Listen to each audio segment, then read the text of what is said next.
就是它的真正现在的土地使用，就是灰色越深的代表这里的人口密度越高，好，白的就是就是然后那个灰的跟白的都是有人住的，绿色的就是没有人住的，红色的代表说我预测它有人住，它也的确现在有人住，那就是我猜对了，我说这里有人住，它也的确有人住，那就用红色的。蓝色呢是我预测它没有人住，它有人住，但是其实它没有人住，那就是我预测过多了。我说根据我的规则，它这里会有人住，但事实上没有，那这我就用蓝色。那如果像白色的，这是什么意思？就是现在有人住，但是到目前为止我没有预测到它有人住，就是我没有预测到。好，那因为我让它大概预测的20个 iteration， 我就把它停掉。所以我如果继续按够，它就继续涨，继续涨。好，那这个完了之后呢，我就可以算，我预测的正确率是多少？好，有多少个点被我预测到？那我预测的规则是什么？其实我用的规则非常简单，规则呢就是刚才讲过这个每一个点都有一个坡度，对不对？好，那我的意思是说，如果这是第一家。请问第二家会住哪里？其实他会住他隔壁，然后选他旁边坡度最缓那个。为什么？因为可能他第一家，那为什么要选他旁边？因为他路已经通了嘛，通到他门口，对不对？如果我选择他旁边，我在他前面路我都不必开了，我再加一段从他家到我家，那就 OK 了，对不对？所以我就挑他旁边的那个，好，然后呢？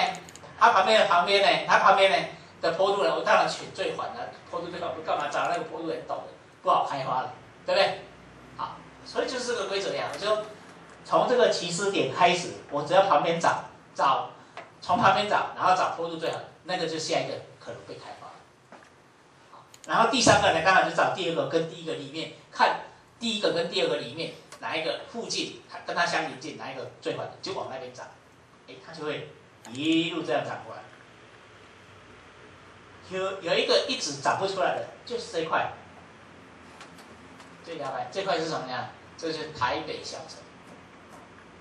台北小城是一个什么东西？它其实是大社区的开发，也就在这里面，在这个模里面，我发现一个现象，像沿着这个道路啊，这个在日据时代一路在清朝这些一路发展都是这样发展过来的。它也是从这边一路过，也是这样的，没有错。它的历史发展的次序就是这样过来的，但是呢，一直到这一块，所以这个呢发展都是一户这样，个体户但是呢，这一块为什么呢？这一块是大规模社区开发，那它在山坡地上，所以呢，如果个体的，他不会这样去选，他不会想。但是呢，一旦你把它选进来之后，它就整个进来，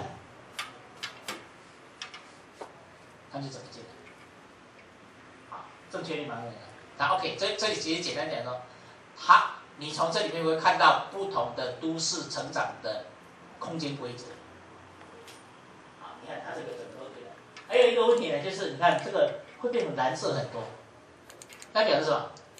因为我在这里面没有把土地使用分区的因素考虑在里面，所以只要它有地，只要它是坡度在旁边比较缓的，我就涨。